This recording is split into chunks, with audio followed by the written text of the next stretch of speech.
ఒక్కొక్కసారి కడుపు నొప్పితో బాధపడి ఆస్పత్రికి వెళ్ళిన తర్వాత అక్కడ స్కానింగ్లు, ఎక్స్‌రేలు తీసినప్పుడు ఆ కడుపులో కొన్ని విచిత్ర వస్తువులు కనిపిస్తా ఉంటాయి. డాక్టర్లకి ఆశ్చర్యపోతుంటారు. గతంలో ఒకసారి పిన్నేసి కనిపించింది కడుపులో. అలాగే కాయిన్స్, రూపాయి కాయిన్స్, రూ. 10 కాయిన్స్ ఇవి మింగేస్తా ఉంటారు చిన్నారులైతే. వాటిని ఎలాగోలాగ బయటికి తీస్తారు ఆపరేషన్ చేసి ఇలాగ. అలాగే చిన్న చిన్న రాళ్ళు మింగేస్తా ఉంటారు. చిన్న చిన్న వస్తువులు మింగేస్తా ఉంటారు. వాళ్ళు తీవ్ర కడుపు నొప్పితో బాధపడతా ఉంటారు. ఒక్కొక్క సమయంలో కొంతమంది చనిపోతూ కూడా ఉంటారు.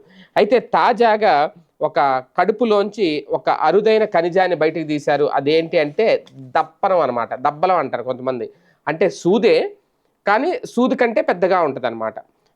సంచులయి కొడతా ఉంటారు గదా! బట్టలు కుట్టేది గాదు. సంచులయి కొడతా ఉంటారు. దాన్ని దబ్బనం అంటారు. ఇప్పుడు తాజాగా ఒక వ్యక్తి కడుపులోంచి ఆపరేషన్ జేసి దాన్ని బయటికి తీశారు. ఇదెక్కడ జరిగింది అంటే హైదరాబాద్ కింగ్ కోఠి ఆస్పత్రిలో వైద్యులు దీన్ని బయటికి తీశారు. హైదరాబాద్ నల్లకుంటలో ఉంటున్న దేవరకొండకు చెందిన దేవరకొండకు చెందిన మురళీ ట్రాన్స్‌పోర్ట్ వాహనాన్ని నడుపుతుంటారట. 2, 3 నెలల క్రితం కడుపు నొప్పితో బాధపడుతున్నారట.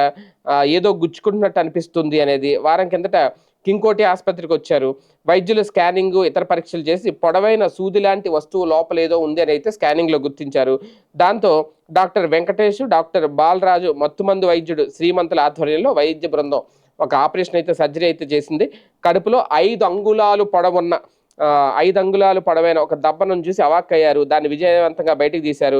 అయితే అది కడుపులోకి ఎలా వచ్చిందో చెప్పడానికైతే మాత్రం ఆ మురళి అనే వ్యక్తి అయితే ఇష్టపడట్లేదట.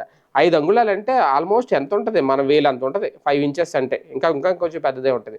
మరి దాన్ని ఎలా మింగేసాడో, ఎలా తిన్నాడో, లేదంటే ఎలా వెళ్ళిందో మొత్తం మీద కడుపులోకి అయితే వెళ్ళింది.